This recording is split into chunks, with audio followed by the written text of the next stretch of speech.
டாஸ்மாக் முறைகேடு தொடர்பாக தமிழக அரசு வெளிப்படையாக நடந்து கொள்ள வேண்டும் என்று தூத்துக்குடி பொதுமக்கள் கோரிக்கை விடுத்துள்ளனர். இது குறித்து தற்போது பார்க்கலாம். அரசாங்கம் டாஸ்மாக் நடத்தினா அப்போ மக்களுக்கு வெளிப்படையாக இருக்கணும்ல. அப்போ இதில் ஊழல் இல்லை, ஊழல் இருக்குங்கிற இது ரெண்டாவது பட்சம். ஊழல் இல்லை அப்படின்னா வெளிப்படையாக விசாரணை நடத்தணும். இப்போ இடி விசாரணை நடத்துது அப்படின்னா அது தன்னிச்சையான அமைப்பு. அப்படிங்கும்போது அந்த அமைப்புக்கு நம்ம வெளிப்படையாக நீங்கள் விசாரிங்க அப்படின்னு சொல்லணும். இப்போ கோர்ட்டு தடை பண்ணுது அப்படின்னு சொன்னால் மக்களுக்கு கோர்ட்டை நம்ம நீதி அரசரை நீதிபதியை தான் நம்ம மக்கள் நம்பிக்கிட்டு இருக்காங்க இன்னைய வரைக்கும். அந்த விஷயத்தை நம்ம பார்க்கும்போது அவங்கள நம்பி இருக்கோம். இப்போ அதுவே நம்மளை அந்த இடி விசாரணையை தடை பண்ணும்போது கொஞ்சம் மனசு கஷ்டமாக தான் இருக்குது. பாட்டிலுக்கு எம்ஆர்பி ரேட்டு என்ன ரேட்டு போட்டிருக்காங்களோ அதுக்கு மேலே வச்சு தான் மதுபானங்கள்லாம் விற்றுக்கிட்டு இருக்கிறாங்க.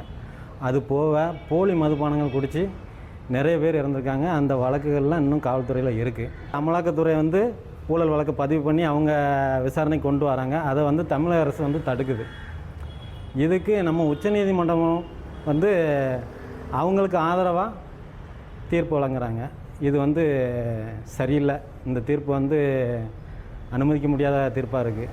ஒரு ஊழல் நடக்குன்னா அதை கோர்ட்டு உத்தரவுப்படி அதை மறுபரிசீலனை பண்ணி அந்த ஊழலில் என்ன தவறு நடந்திருக்குன்னு அதை கோர்ட்டு தான் அமலாக்கத்துறைக்கு நீங்கள் என்னென்னு பாருங்கள் அப்படின்னு சொல்லணும். ஆனால் அந்த கோர்ட்டே இப்போ உச்சநீதிமன்றத்திலேயே தமிழக அரசு சார்பாக தடை பண்ணுறாங்க.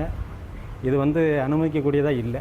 மத்திய அரசு நடவடிக்கை எடுக்கும் போது மத்திய அரசு நடவடிக்கைக்கு உச்சநீதிமன்றம் உறுதுணையாக இருக்கணுமே தவிர என்ன செய்யக்கூடாது, ஆப்போசிட்டாக இருக்கக்கூடாது. இதே தமிழக அரசு ஏன் இந்த முறையீடு பண்ணுது? காரணம் என்ன?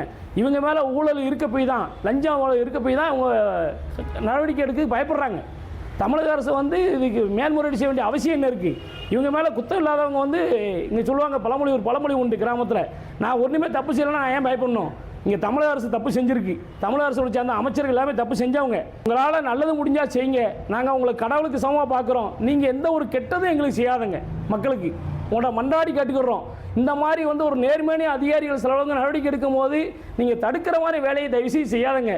உங்கள்கிட்ட கையெடுத்து கும்பிட வேண்டிய ஒரே ஒரு விஷயம் தான் ஐயா, தயவுசெய்து நீதிபதியாக நீங்கள் கடவுளுக்கு சமமானவர்கள், நீங்கள் என்ன செய்யாதுங்க, தவறுக்கு உடந்தையாக இருக்காதுங்க.